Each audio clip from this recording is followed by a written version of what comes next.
Let me tell you a story about Hardin County, Kentucky that did not happen, but easily could. Say the fiscal court hands out a no bid contract to pave a road. No competition, no other companies allowed to bid. Price starts at 2 million and somehow ends up at 14. The paving company never has done a road before. And sure enough, 6 weeks later, that new pavement starts crumbling.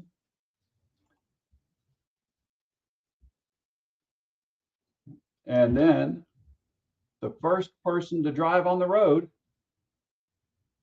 that crumbles the road, we blame that driver. What would we say? Would that be okay? Is that who we should blame a crumbling road on? We think not, right? So let's just go back and think about it again. The paving company had never done a road before and they got a no bid contract. And then sure enough, 6 weeks later, that new pavement starts coming.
All right, guess that story wasn't well liked on the internet.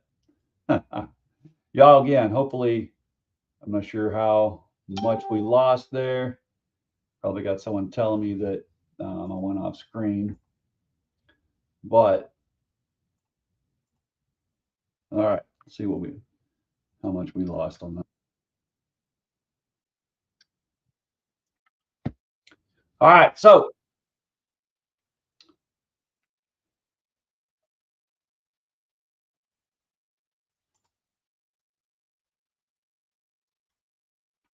looks like we're having some technical difficulties here.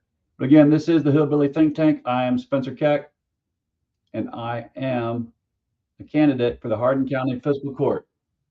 I am also a retired combat vet.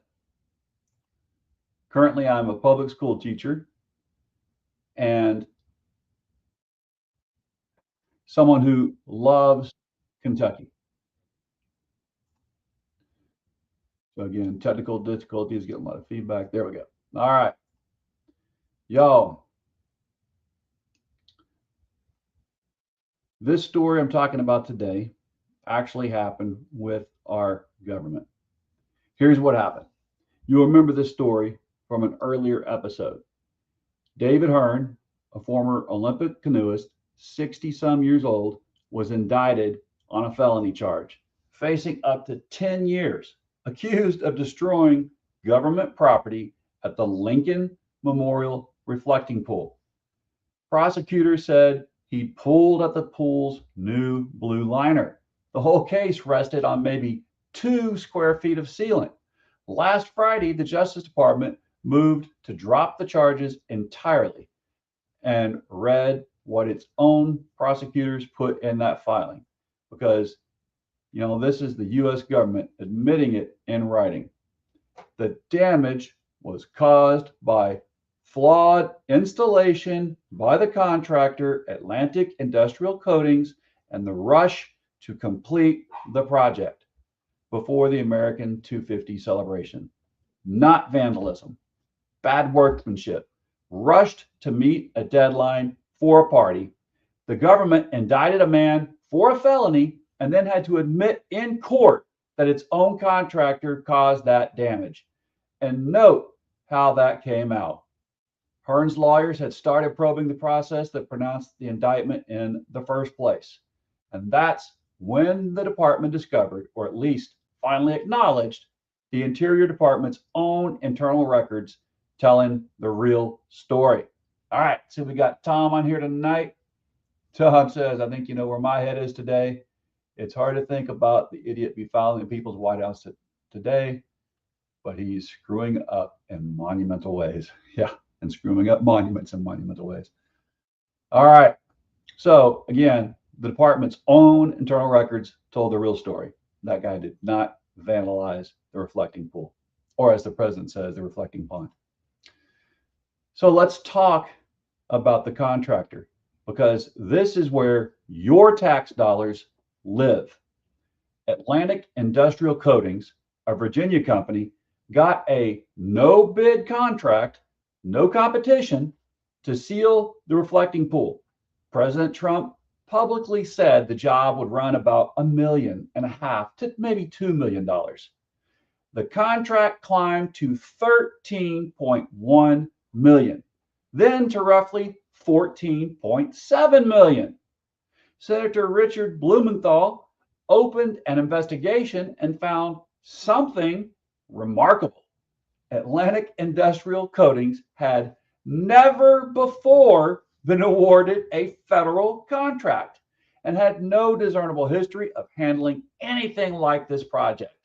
And a National Park Service analysis reported by the New York Times found the company was given a 20% profit margin on the job against an industry norm of 6 to 12%.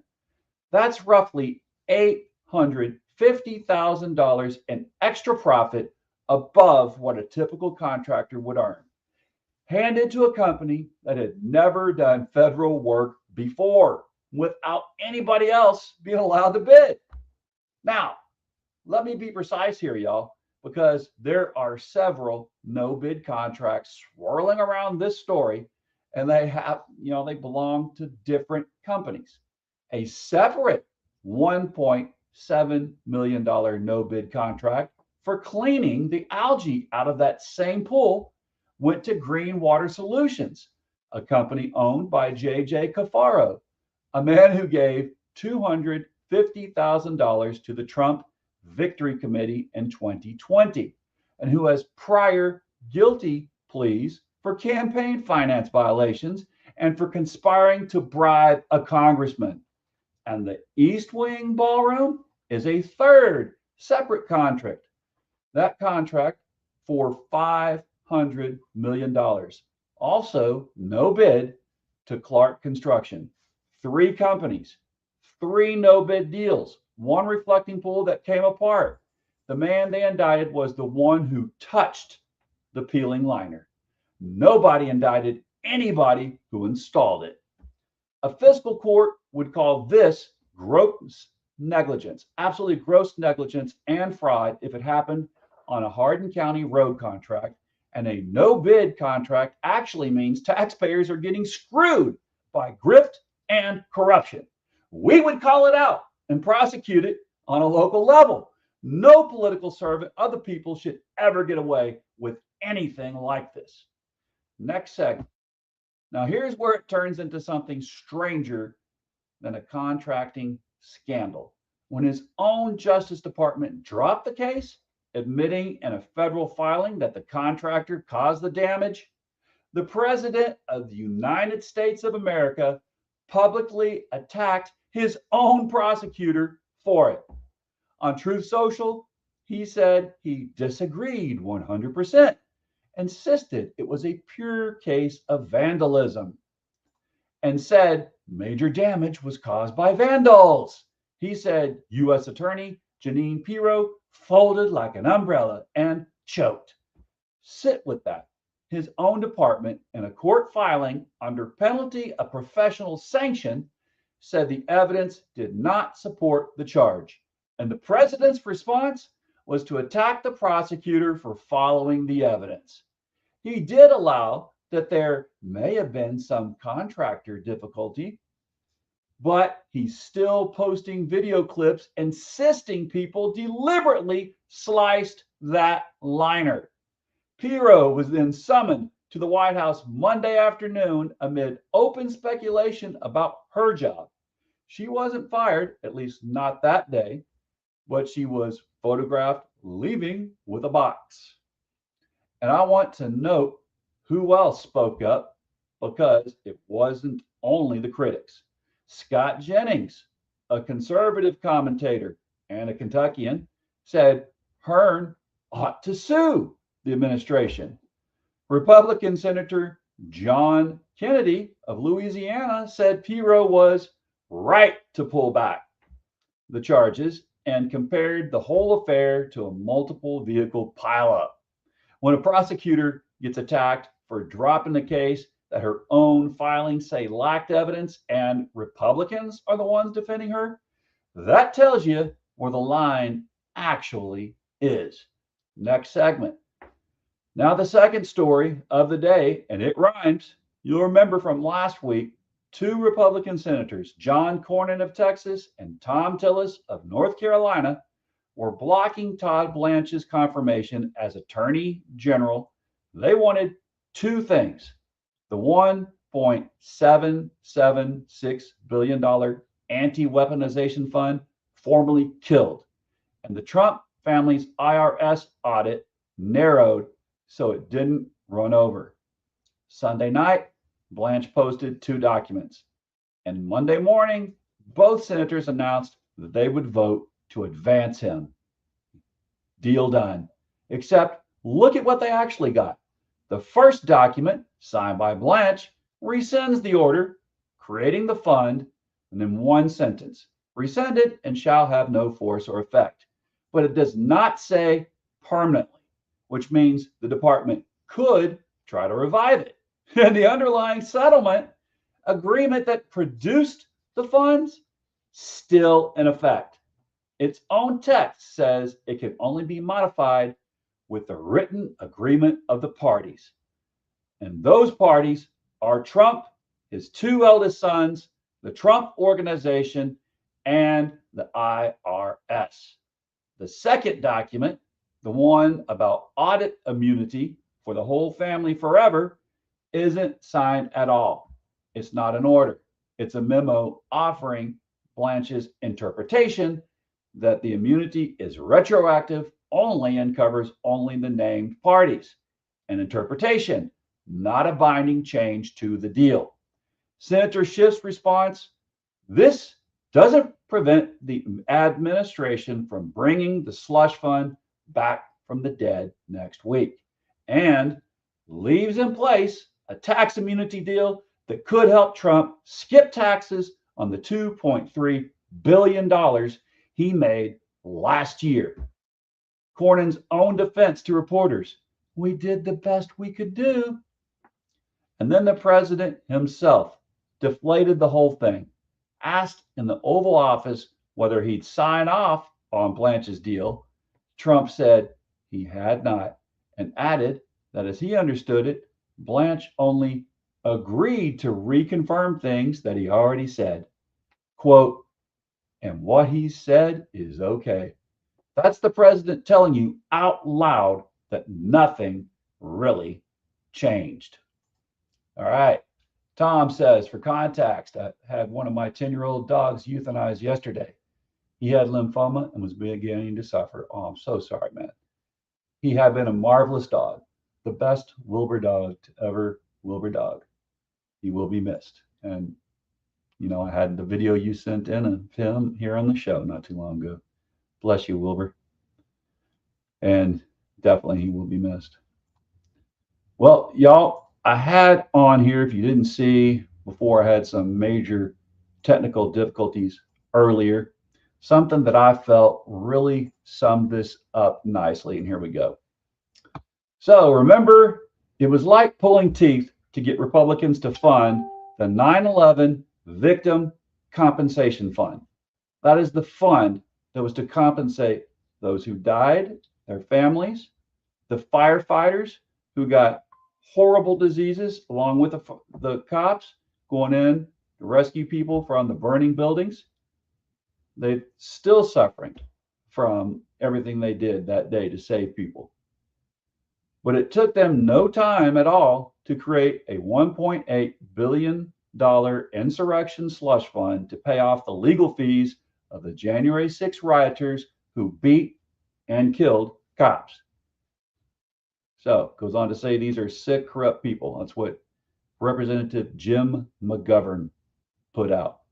So, yeah, I see a bit of irony there. I'm not sure what anybody else thinks. So, on top of that, we know one more thing. So here's the next segment. Here's one more, and this one has been sitting quietly since 2021. Capital One filed in federal court this week explaining why it closed hundreds of Trump Organization accounts back in 2021. More than 300 accounts for businesses from a golf course to a winery after banking with them for over a decade. The Trump Organization sued last year, claiming it was debanked for woke political reasons. Capital One's filing says otherwise. The closures followed months of analysis and careful review by Capital One's AML team, anti-money laundering team, after the bank flagged transaction patterns of the type identified in federal banking guidance. The bank says it never publicized the decision and gave the company months and several extensions to find new banking.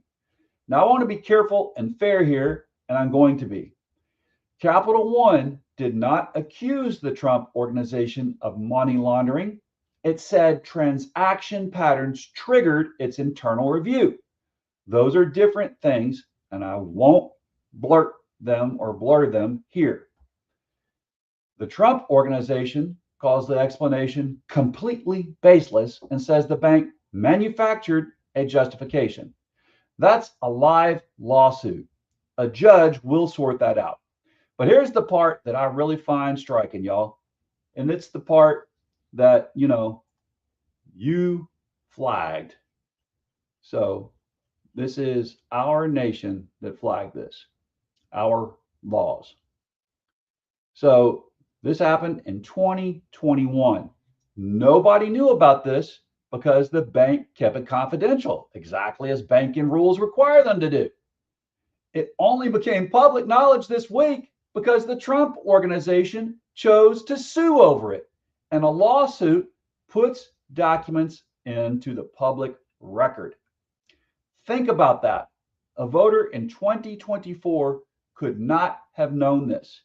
The only reason any of us know now about this is that the plaintiff went looking for damages, that plaintiff being Trump, went looking for damages from Capital One. My question is, what might have been different if this had come out in the public in 2021? Would it have gotten the same shrug he got when he said live on the interview that he can grab women by the genitalia and get away with it because he is famous? Of course, we know he used more crude words than genitalia, but I won't repeat them here. He has one letter by his name. That makes it all okay, right? I know. I guess I'm just wide awake and it is my problem. Next segment. Now, the honest hearing, and there's real substance to be said on the other side. On the reflecting pool, the government did drop the case. That's the system working, however late and however messy. A prosecutor followed the evidence to an uncomfortable place and acted on it. And she's taking public heat from her own boss for doing that. Now, that deserves credit, not a full sneer. On the no bid contracts, emergency and deadline driven federal contracting is a real legal category, and the America 250 celebration was a genuine hard deadline set by the POTUS. But on Cornyn and Tillis, they extracted something from administration that gave them nothing for weeks, and Cornyn's "we did the best we could" is at least an honest admission of limits. And on Capital One, banks close accounts for all kinds of reasons. The company denies wrongdoing, and no court has found anything against it. Well, here's my answer, and it's the same in all four of these. A system that eventually corrects itself after a man has been indicted on a felony, dragged through the news, and had his honest name attached to a crime he didn't commit. That's not a system working well. That's a system working barely at his expense. A deadline explains hurrying. It does not explain why a company with no federal experience got $14.7 million with nobody else allowed to bid at nearly double the normal profit margin for a job that no tourist or residents in Washington, D.C. even saw as a need. And the best we could do is an honest sentence, albeit a very spineless sentence. But an unsigned memo is not a law. It is a piece of paper that says what one man currently thinks. On a side note, down memory lane, I remember wading out into that reflecting pool near the Lincoln Memorial as I recreated a scene from Forrest Gump to get a laugh from some of my Navy buddies years ago while stationed at Bethesda Naval Hospital over there in Maryland, D.C. area. There was nothing wrong with the reflecting pool that the president calls a pond. And I have been back, quite a few times since that time, most recently about 2 years ago. My brother, as I've told you before, is buried in Arlington, so I do like to go visit him there sometimes. And I check out that reflecting pool every time I go. It's been fine before this renovation. So this president is more obsessed with interior decorating and landscaping all around DC than he is concerned about our affordability crisis. This over $14 million reflecting pool fiasco is just proof of his priorities. It's obvious. All right, next segment. So let's bring it home to Hardin County, because this is the whole reason that I'm running for magistrate here in District 3. Everything I've told you tonight is one story wearing four hats. When something goes wrong, who gets held accountable? The person with power or the person without it? They indicted the man who touched the liner, not the company that installed it. They accepted an unsigned memo from a nominee instead of a binding order. They kept the bank's concerns confidential for 5 years. Remember, there's also another bank, that a financial institution in New York, that has pushed out the Trump organization. But since they're not being sued, they're not talking about it. Well, anyway, let's go back to it. We kept up.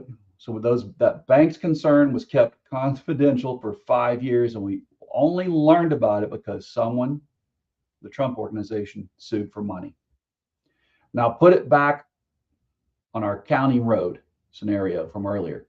If a Hardin County contractor gets a no bid deal, the price triples and the road falls apart. And I will not be voting to prosecute the driver on that road.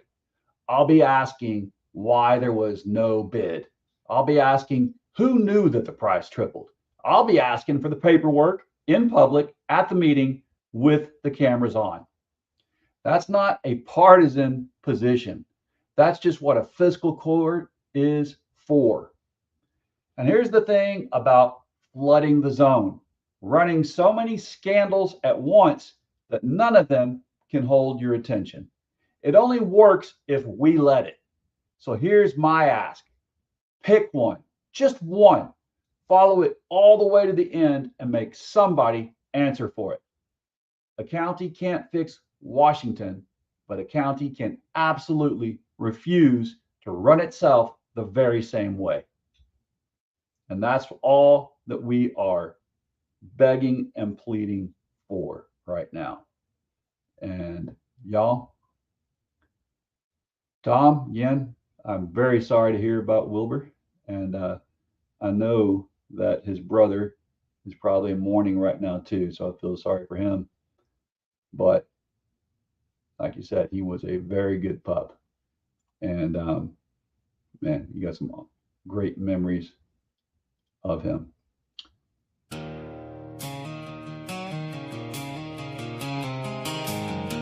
Standing for life, liberty, and the pursuit of happiness, built upon the shoulders of the Constitution, rule of law, and the animating principle that we are all created equal. Y'all, this has been the Hillbilly Think Tank with me, Spencer Keck. And it is time to keep thinking deeply. Keep asking those hard questions. Come to a fiscal court meeting. Bring your hardest question. Whether I earn your vote as the educated hillbilly, Spencer Keck, or not, together we'll get an answer to your question. I'll see you there. And remember, in Kentucky, united we stand, divided we fall. That's not just words on a flag. That is the glue that holds all of us together. Because if we love our neighbors as ourselves, and we recognize that, yes, I am my brother's keeper and my sister's keeper, then we cannot be divided and we will not fall. Remember everyone deployed overseas, because they're in harm's way right now. And bless your corazón. That is Spanish for heart. Y'all, this has been paid for by Spencer Keck. Learn more at spencerkeckmagistrate.com.